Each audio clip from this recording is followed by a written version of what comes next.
महाराष्ट्र से लेकर यूपी, राजस्थान, उत्तराखंड, बिहार तक भगवा कैसे लहराया? 2024 के आखिरी सियासी दंगल का टर्निंग पॉइंट क्या रहा? हिंदू वोट कैसे जुड़ा? मुसलमान वोट कैसे बटा? मोदी विरोधी मुस्लिम बाहुल्य सीट भी क्यों नहीं बचा पाए?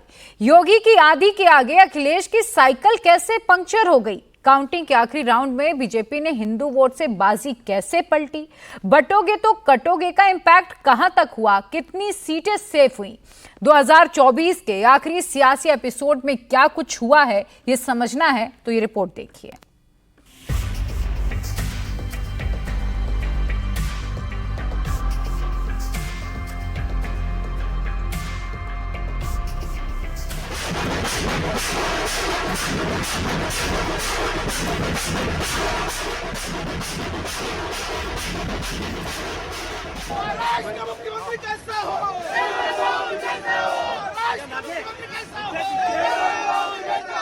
इसीलिए हम कह रहे हैं कि बटेंगे तो कटेंगे, एक रहेंगे तो सेफ रहेंगे। देश चला संतों के साथ, अब होगी ताकत से बात।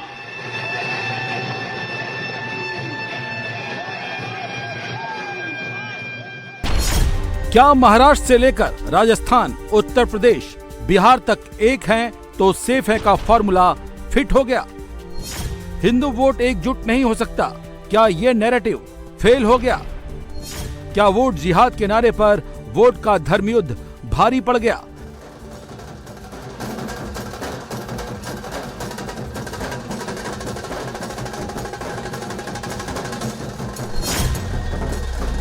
हिंदू वोट एकजुट होगा तो रिजल्ट क्या होगा? यूपी इसका सैंपल है।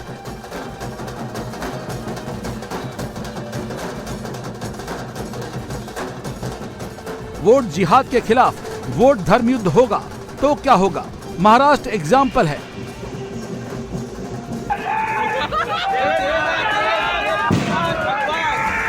सांप्रदायिक ध्रुवीकरण से एक है तो सेफ है का रण होगा तो क्या होगा? राजस्थान का रामगढ़ इसका लेटेस्ट एग्जाम्पल है। इसीलिए हम कह रहे हैं कि बटेंगे तो कटेंगे, एक रहेंगे तो सेफ रहेंगे।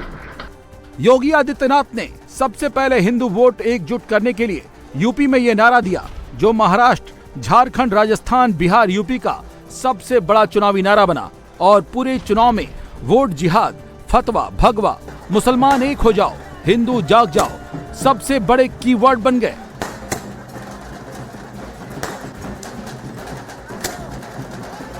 सारी जो राष्ट्रीय ताकतें थी, जो राष्ट्रवादी विचारों की जितनी हमारी ताकतें थी, वो सारी ताकतों ने मैदान में उतरकर उस फेक नैरेटिव को समाप्त कर दिया। नारों का असर ये हुआ कि महाराष्ट्र से लेकर राजस्थान और यूपी तक हिंदुओं ने झोली भरकर बीजेपी को वोट दिया। महाराष्ट्र में तो मराठा, कुनबी, दलित, अगड़ा, पिछड़ा सब हिंदू के तौर पर एकजुट हो गए। हरियाणा के बाद महाराष्ट्र के चुनाव का भी सबसे बड़ा संदेश है एकजुटता।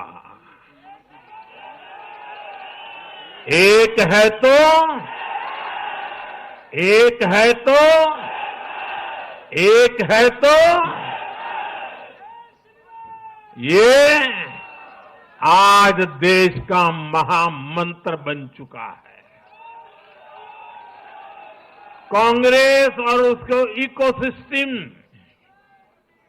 उन्होंने सोचा था कि संविधान के नाम पर झूठ बोलकर, आरक्षण के नाम पर झूठ बोलकर एससी, एसटी, ओबीसी को छोटे छोटे समूह में बांट देंगे। वो सोचते थे सब बिखर जाएंगे। कांग्रेस और उसके साथियों की साजिश को महाराष्ट्र ने सिरे से खारिज कर दिया है। महाराष्ट्र ने डंके की चोट पर कहा है, एक है तो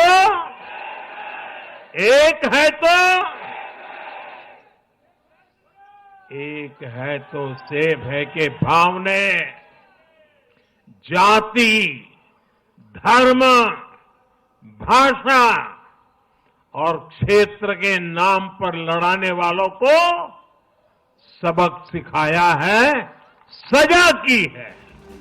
2024 के तीसरे सियासी दंगल में बटोगे तो कटोगे का नारा कैसे फिट हुआ? एक हैं तो सेफ हैं नारे ने कैसे सीटें सेफ की? पहले महाराष्ट्र से समझ लीजिए, फिर आपको यूपी और राजस्थान का सैंपल दिखाएंगे।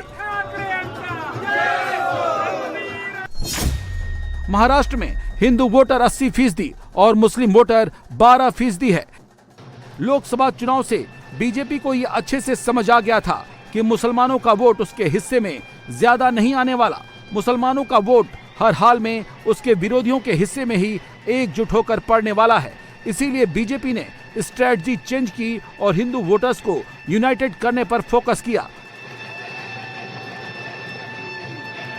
मोदी ने महाराष्ट्र की धरती से योगी के बटोगे तो कटोगे नारे का अपडेटेड वर्जन एक है तो सेफ है लॉन्च कर दिया और ये नारा ही महाराष्ट्र की सियासत का सबसे बड़ा गेम चेंजर बन गया।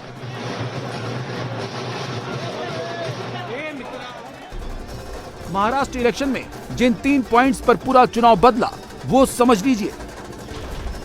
पहले महाविकास अघाड़ी के फेवर में मौलानाओं ने फतवे जारी किए। लोकसभा चुनाव में हिंदुओं का वोट जातियों में बंट गया था, इसलिए मोदी ने जातियों को हिंदू के तौर पर एकजुट करने के लिए एक है तो सेफ है का नारा दिया। मौलानाओं के फतवों की काट के तौर पर साधु संतों ने भी हिंदुओं से एक होने की अपील की। आज महाराष्ट्र में विकासवाद की जीत हुई है। महाराष्ट्र में सुशासन की जीत हुई है। महाराष्ट्र में सच्चे सामाजिक न्याय की विजय हुई है। और साथियों, आज महाराष्ट्र में झूठ, छल, फरेब बुरी तरह हारा है।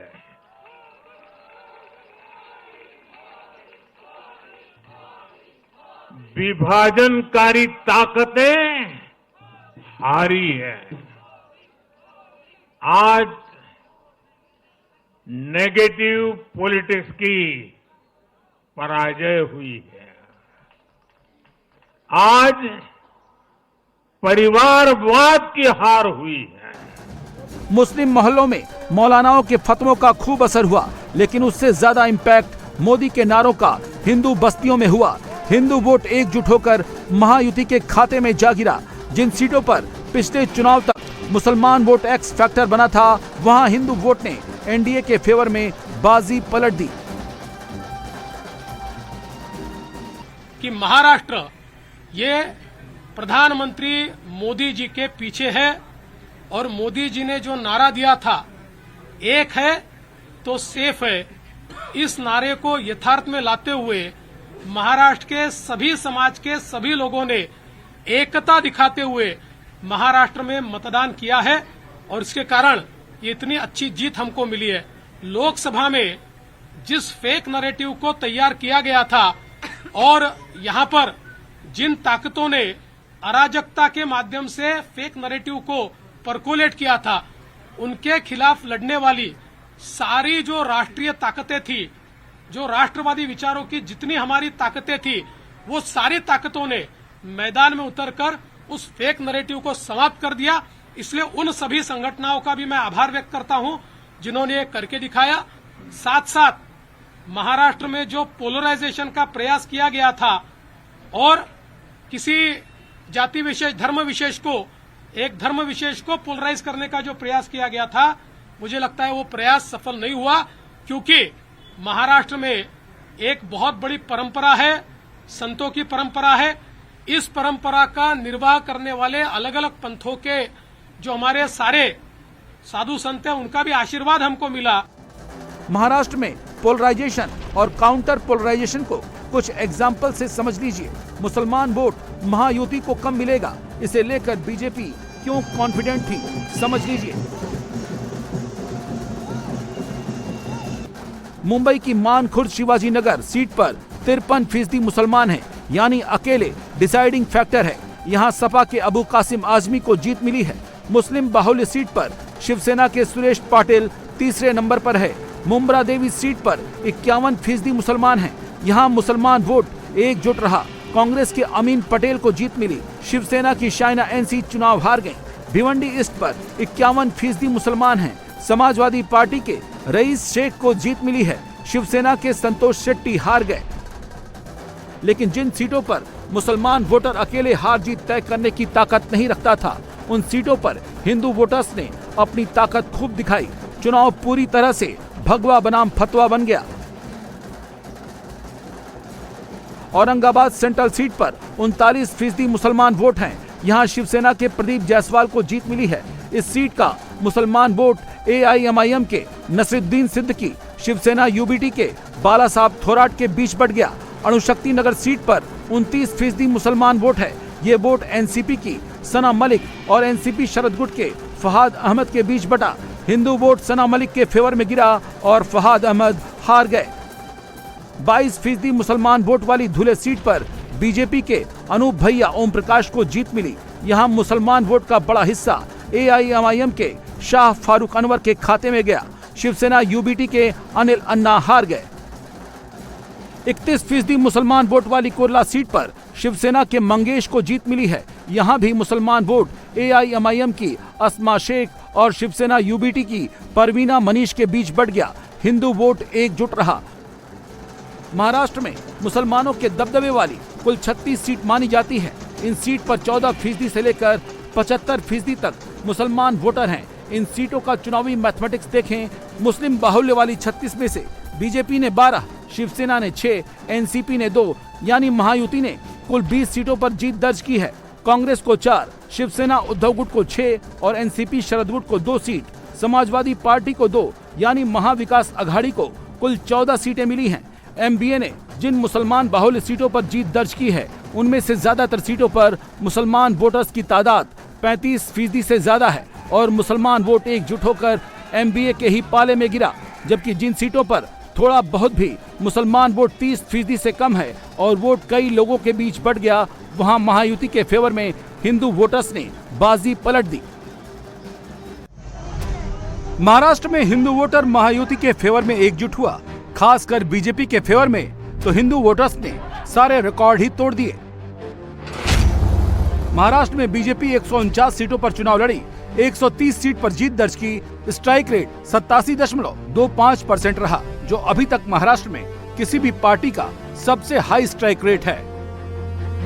महाराष्ट्र में हिंदू वोट इस कदर एकजुट होगा, इसका अंदाजा भी मोदी विरोधियों को पहले भी नहीं था और आज भी नहीं है। इस प्रकार के नतीजे महाराष्ट्र के ऊपर लाद गए हैं। ये जनता का कौल हो ही नहीं सकता। महाराष्ट्र की जनता का मन हमें मालूम है, ये हो ही नहीं सकता है। इस चुनाव को चुनाव नहीं माना जा सकता। महाराष्ट्र के जो हालात थे, वहाँ पे क्या ये संभव है कि इनकी 220-225 सीटें आ जाएं? नामुमकिन है। इसलिए मैं तो EVM को भी शक की निगाह से देखता हूँ। वहाँ पे जिस तरीके से रुपए बांटे गए, उनके महामंत्री ने 5 करोड़ रुपए बांटने शुरू कर दिए। जिस तरीके से बटोगे तो कटोगे जैसे नारे लगे, जहाँ पे धर्म युद्ध की बात की गई। क्या चाहते हैं? इस देश के अंदर 80% हिंदू है, तो आप सिर्फ 80% की राजनीति करना चाहते हैं। आप सोचते हैं कि 20% को अलहदा कर दिया जाए, तो क्या ये देश को एक करने वाली बात है या देश को तोड़ने वाली बात है? महाराष्ट्र के अंदर जो चुनाव हुआ है अनएक्सेप्टेबल है, लोकतंत्र की हत्या है। कुंदरकी के अंदर जहाँ पे 60-65% मुस्लिम वोटर है, वहाँ पे बीजेपी जीत रही है। ईमानदारी से चुनाव करा लीजिए, अगर बीजेपी की जमानत बच जाए कुंदरकी से। बटोगे तो कटोगे और एक है तो सेफ है का नारा महाराष्ट्र में नहीं चला, उत्तर प्रदेश में भी इस नारे का खूब असर दिखा और मैसेज 2027 और 2029 तक के लिए पहुंच गया है।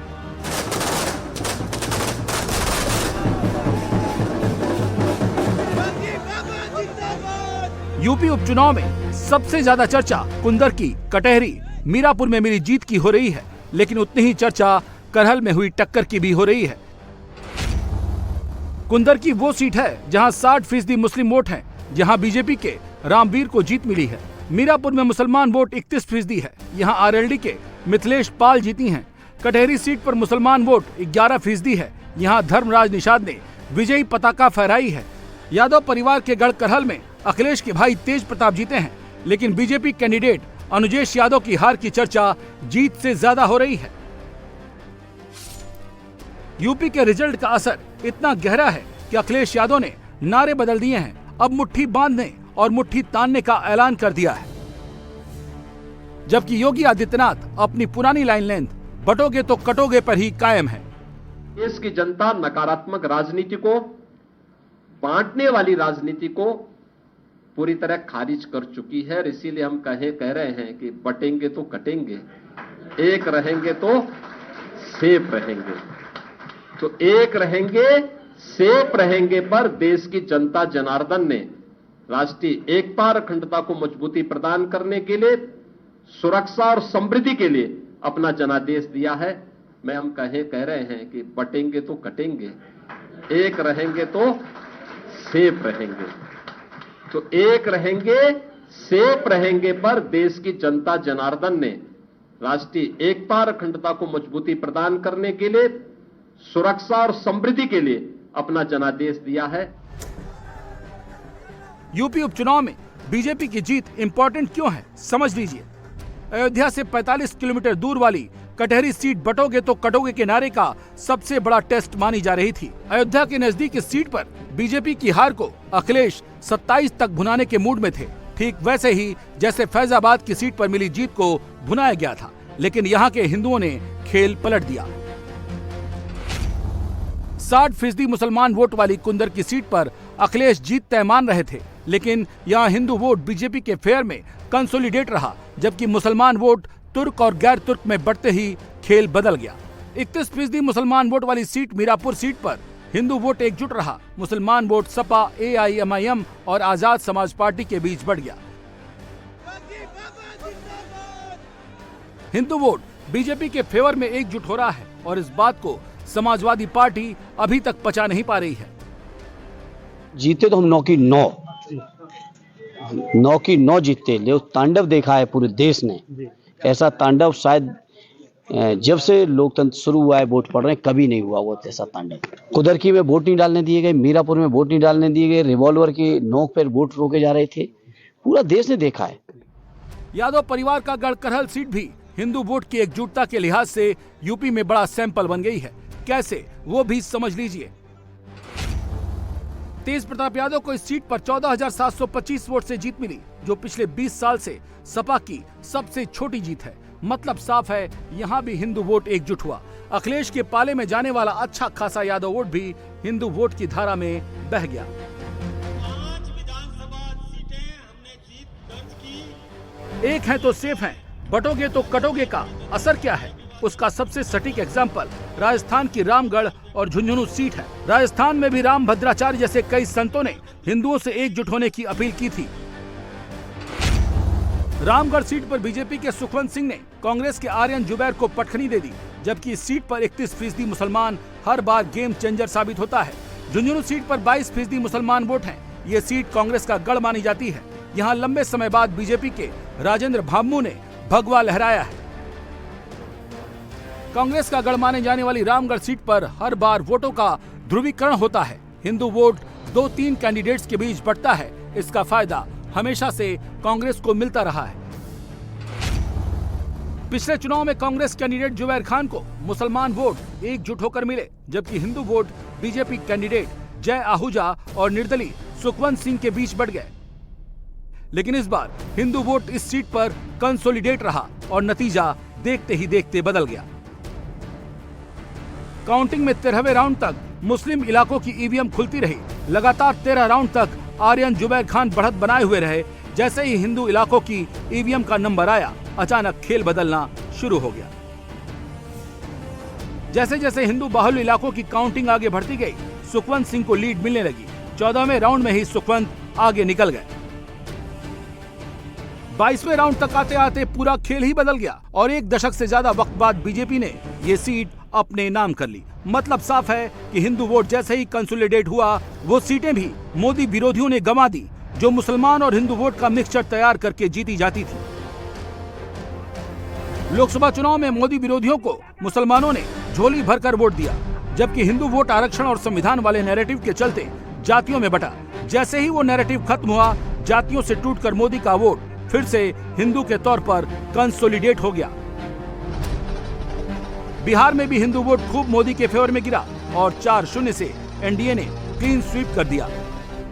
जबकि झारखंड में बीजेपी का रोटी बेटी माटी का मुद्दा उतना अपील नहीं कर सका। जैसी उम्मीद की जा रही थी, वैसा हिंदू वोट यहाँ एकजुट नहीं हो सका।